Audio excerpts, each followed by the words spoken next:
বৃষ্টি থেমে গেলে ছাতাটাকেও বোঝা মনে হয়। কালি ফুরিয়ে গেলে কলমটাও আবর্জনা ঝুড়িতে জমা হয়। বাসি হয়ে গেলে প্রিয়জনের দেওয়া ফুলটাও পরদিন ডাস্টবিনে পাওয়া যায়। পৃথিবীর নিষ্ঠুরতম সত্য হলো, আপনার উপকারের কথা মানুষ বেশি দিন মনে রাখবে না। জীবনের সবচেয়ে নিদারুণ বাস্তবতা হলো, কার কাছে আপনি কতদিন প্রায়োরিটি পাবেন সেটা নির্ভর করবে কার জন্য কতদিন কিছু একটা করার সামর্থ্য আছে তার উপর।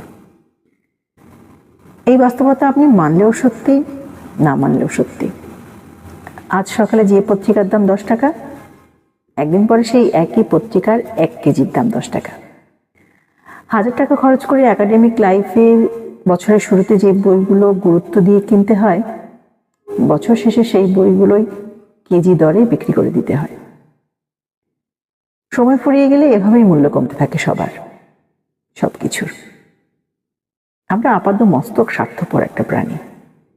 ভিখারিকে 2 টাকা দেওয়ার আগেও মানুষ চিন্তা করে কতটুকু পুণ্য অর্জন হবে। বিনা স্বার্থে কেউ ভিক্ষুককেও ভিক্ষা দেয় না। এত কিছুর পরও চলুন একটু হেসে কথা বলি, রাগটাকে কমাই, অহংকারকে বলি দেই।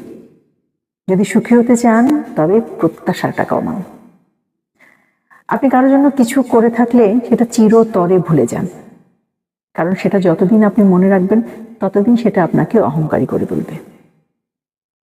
আবার যদি কেউ আপনার জন্য খুব ছোট কিছু করে থাকে, তবে সেটা আজীবন মনে রাখবেন, কারণ এটা আপনাকে বিনয়ী এবং কৃতজ্ঞতা বোধ সম্পন্ন একজন ভালো মানুষ হিসেবে বাঁচিয়ে রাখবে।